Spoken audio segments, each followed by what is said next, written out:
For a net day, a year former Minister for Tourism, Yemami Zita Benson, what the Ensemble Ababetu Eja, Ede Afa, a fear Schwarzenegger or Nichini Jonas, one more and talk what I say, Nansintem, a sorry, ya, but when I wait to money, young, when I wait to money, young, when I wait one time, where you homeless, Nedeke Kaho. And no, and I'm so much say, and some no car could do say, a fear Eddie Baba to Abonti says they were reporting Chini Jonas at the US Embassy, our money 3 months. Our day ever be Pimo, oh, my Ghana,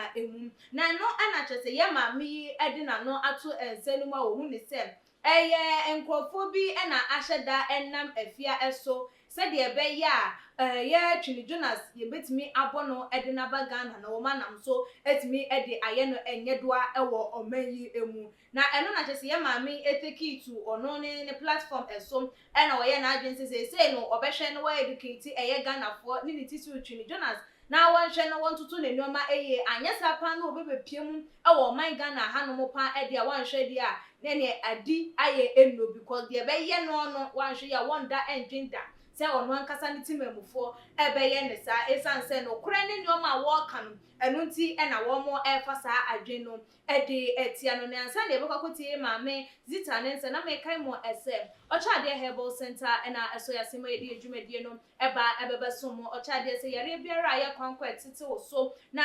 wo huhumu anase honam emu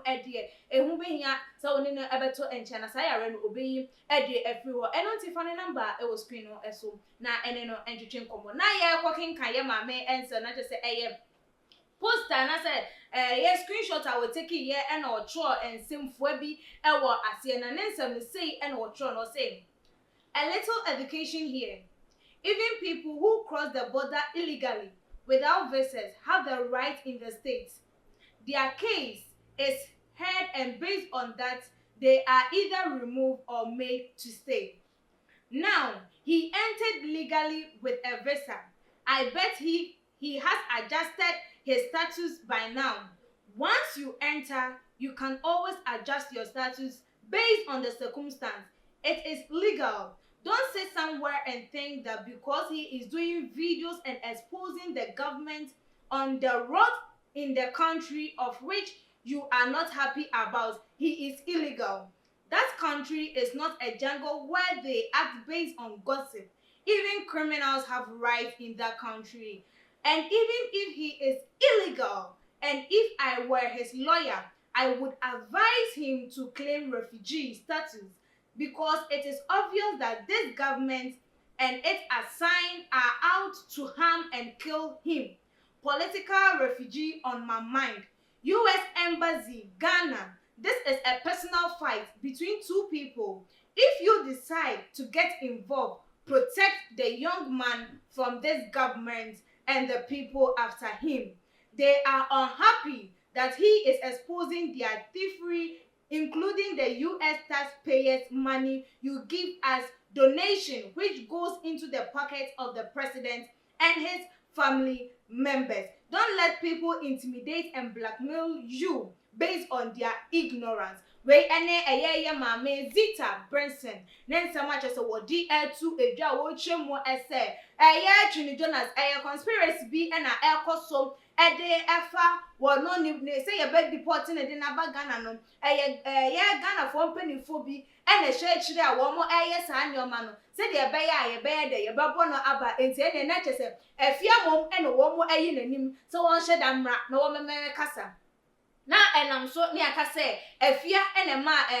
Chini Jonas ebe pie mo e wo man Ghana mu na nya aban no anam so ede ayede edino bone agete wotimi tro ye esi ni pi e ka sem assignment and so wo mo assign sa nyoma no se de be on be hamme na na so wo mo ebe kunu edino every atasefo asasi esom enu nti wo de ebo kokko ede ema Chini Jonas se senka wo lawyer ene na lawyer for de ne nko mo mfa ne ways bia wo betimi agina anaso wo ba adjust wo mo na ne wo mfa le for your refugee status ewo ehonom na ebusuafo wo de nse we ebebetu edwa no ena dodo na eka se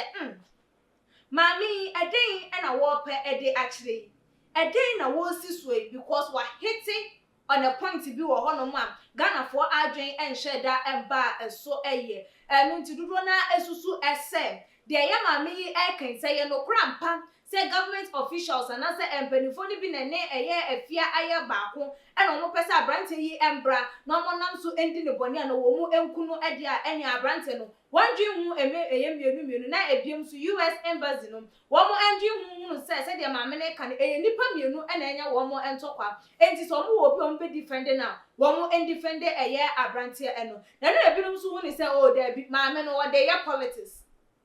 ena mo say wo ye opposition party NDC amanyoko ni nti ena wo kasa ensem no because ni statement ne ensem a wo de ekeka ni nyina no adenti na wantimi amodi say ebia ye ekwasumesi anase na atimi ba ye say government